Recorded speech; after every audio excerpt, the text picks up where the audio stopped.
Lectura de la primera carta del apóstol San Pablo a Timoteo. Hermano, es cierto que aspirar al cargo de obispo es aspirar a una excelente función. Por lo mismo, es preciso que el obispo sea irreprochable, que no se haya casado más que una vez, que sea sensato, prudente, bien educado, digno, hospitalario, hábil para enseñar, no dado al vino ni a la violencia, sino comprensivo, enemigo de pleitos y no ávido de dinero, que sepa gobernar bien su propia casa y educar dignamente a sus hijos. Porque, ¿cómo podrá cuidar de la iglesia de Dios quien no sabe gobernar su propia casa? No debe ser recién convertido, no sea que se llene de soberbia y sea por eso condenado como el demonio. Es necesario que los no creyentes tengan buena opinión de él, para que no caiga en el descrédito ni en las redes del demonio. Los diáconos deben, asimismo, ser respetables y sin doblez, no dados al vino ni a negocios sucios. Deben conservar la fe revelada, con una conciencia limpia. Que se les ponga a prueba primero y luego, si no hay nada que reprocharles, que ejerzan su oficio de diáconos. Las mujeres deben ser igualmente respetables, no chismosas, juiciosas y fieles en todo. Los diáconos, que sean casados una sola vez y sepan gobernar bien a sus hijos y su propia casa. Los que ejercen bien el diaconado alcanzarán un puesto honroso y gran autoridad para hablar de la fe que tenemos en Cristo Jesús. Lectura del Santo Evangelio según San Lucas. En aquel tiempo, se dirigía Jesús a una población llamada Naim, acompañado de sus discípulos y de mucha gente. Al llegar a la entrada de la población, se encontró con que sacaban a enterrar a un muerto, hijo único de una viuda, a la que acompañaba una gran muchedumbre. Cuando el Señor la vio, se compadeció de ella y le dijo, «No llores». Acercándose al ataúd, lo tocó, y los que lo llevaban se detuvieron. Entonces Jesús dijo, «Joven, yo te lo mando, levántate». Inmediatamente el que había muerto se levantó y comenzó a hablar. Jesús se lo entregó a su madre. Al ver esto, todos se llenaron de temor y comenzaron a glorificar a Dios, diciendo, «Un gran profeta ha surgido entre nosotros. Dios ha visitado a su pueblo». La noticia de este hecho se divulgó por toda Judea y por las regiones circunvecinas. La palabra de Dios que hoy meditamos nos introduce en el corazón de la estructura ministerial de la Iglesia, revelando la sublime dignidad del servicio pastoral y las exigencias que conlleva para quienes son llamados a guiar al pueblo de Dios. San Pablo, escribiendo a Timoteo, nos describe no un ideal abstracto sino el perfil concreto del obispo y del diácono como modelos de vida evangélica. El apóstol comienza reconociendo la excelencia del ministerio episcopal. Aspirar al cargo de obispo es aspirar a una excelente función. La vocación al episcopado no es ambición de poder sino llamado a un servicio eminente. Pero esta noble vocación exige correspondientes cualidades morales y espirituales. La lista de requisitos no es arbitraria sino que refleja la integridad que debe caracterizar a quien representa a Cristo, el buen pastor.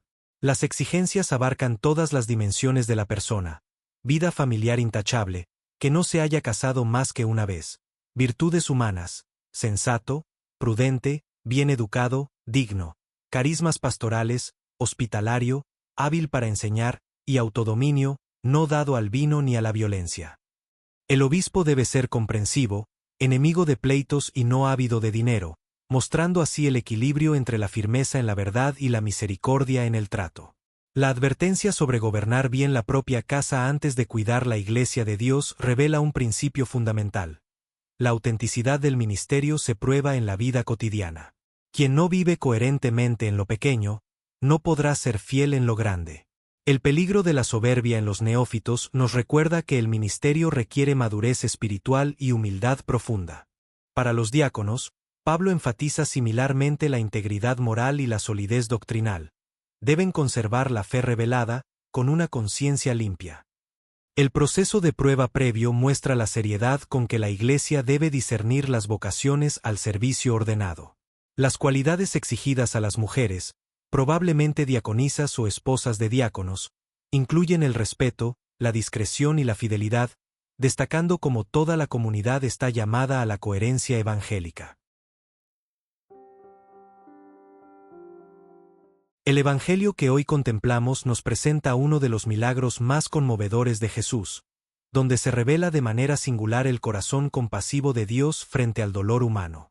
En este encuentro en las puertas de Naín, presenciamos cómo el Señor de la vida se acerca a nuestra mortalidad para transformarla con su poder salvador. La escena está cargada de dramatismo y profundo significado.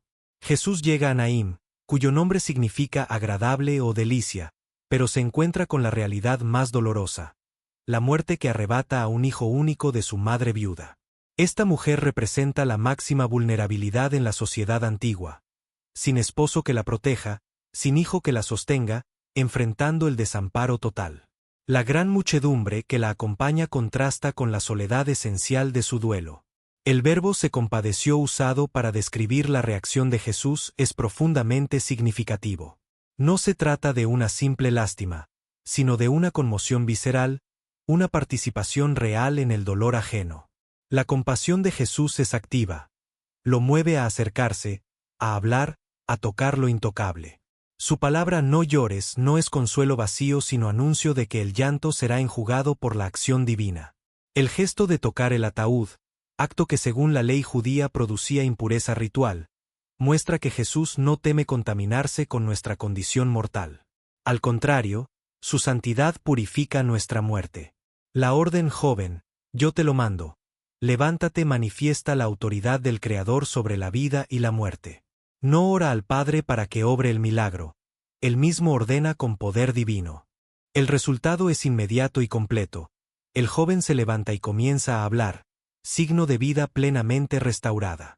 Jesús no se queda con el joven resucitado como trofeo, sino que se lo entregó a su madre, devolviendo el sentido a su maternidad y restaurando la relación fundamental que la muerte había quebrado. La reacción de la gente reconoce en Jesús algo más que un taumaturgo, un gran profeta ha surgido entre nosotros. Dios ha visitado a su pueblo. Este milagro evoca a los profetas Elías y Eliseo, pero Jesús se revela como algo mayor. Es Dios mismo visitando a su pueblo, no en juicio sino en misericordia. Hermanos, este pasaje nos habla hoy de la compasión de Cristo que se extiende hasta nuestros días. Él sigue encontrándose con nosotros en las puertas de Naín de nuestra vida, donde experimentamos pérdidas y muertes. Su palabra "no llores" resuena para todos los que lloran, y su poder resucitador actúa aún en medio de nuestras situaciones de muerte espiritual y emocional. Que el Señor, que venció la muerte en Naín y finalmente en su propia resurrección, nos conceda la gracia de reconocer su visita salvadora en nuestra vida, y de convertirnos en instrumentos de su compasión para un mundo que tanto necesita experimentar que Dios sigue visitando a su pueblo. Amén.